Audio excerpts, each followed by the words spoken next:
یہ امت خلیفہ بلا فصل، خلیفہ اول، امیر المومنین حضرت سیدنا ابو بکر صدیق رضی اللہ تعالیٰ عنہ کی مرہون منت ہے، ان کی احسان مند ہے۔ اقبال نے کہا تھا امن الناس بر مولائے ما، کلیم اول سینائے ما، ہستی او کشت ملت راچوں ابر، ثانی اسنین و غار و بدر و قبر۔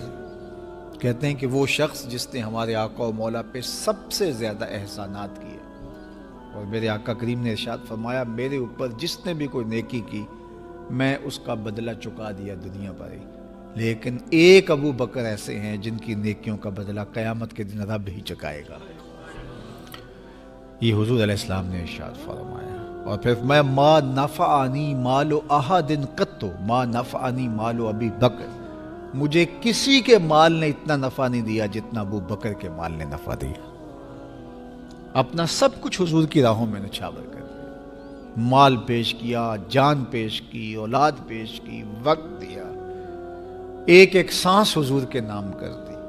کہتے ہیں حضور علیہ السلام کا سایہ نہیں تھا، لیکن ابو بکر رضی اللہ تعالیٰ عنہ سایہ بن کے حضور کے ساتھ رہے، سائے کی طرح حضور کے ساتھ رہے، بدر کے ساتھی، حضر کے ساتھی، سفر کے ساتھی، غار کے ساتھی، حد ہو گئی مزار کے ساتھی۔ اللہ اکبر۔ ایک دن حضور ایسے نکل رہے ہیں مسجد نبوی سے تو کوئی لوگ داخل ہو رہے تھے، تو حضور کے دائیں ہاتھ میں ابو بکر کا ہاتھ تھا، بائیں میں حضرت عمر کا ہاتھ تھا۔ تو حضور ایسے دونوں کے ہاتھ پکڑ کے باہر نکل رہے تھے، تو کسی کو اندر آتے دیکھا تو اس کو دیکھ کر کے کہا قیامت کے دن ہم قبروں سے یوں ہی اٹھائے جائیں گے، میرے دائیں ہاتھ میں ابو بکر کا ہاتھ ہوگا، بائیں ہاتھ میں عمر کا ہاتھ ہوگا۔ اللہ اکبر۔ سیدہ کہول اہل الجنہ، جنت کے بوڑھوں کا سردار کہا، ابو بکر فی الجنہ، جنت کی بشارت دی، عشرہ مبشرہ میں سے پہلا نام حضرت ابو بکر رضی اللہ تعالیٰ عنہ کا ہے۔ فرمایا میرے دو وزیر آسمان پہ ہیں، دو وزیر زمین پہ ہیں۔ آسمان پہ میرے دو وزیروں کا نام جبرائیل و میکائیل ہے، اور زمین پہ اوپر میرے دو جو وزیر ہیں، ایک کا نام ابو بکر ہے، ایک کا نام عمر ہے۔ تو کیا شان ہے حضرت ابو بکر صدیق رضی اللہ تعالیٰ۔ ہر نبی کا صحابی عظمتوں کے معراج پہ ہے، لیکن جو شان حضور کے اس جاں نثار کو دی گئی ہے، اللہ اکبر۔ قرآن نے بھی کہا نا وَثَانِيَ اثْنَيْنِ إِذْ هُمَا فِي الْغَارِ، اللہ اکبر، دو میں سے دوسرا، اللہ اکبر، جب وہ غار میں تھے، دو میں سے دوسرا۔ اس لفظ کی خوبصورتی ملاحظہ کیجئے، دو میں سے دوسرا۔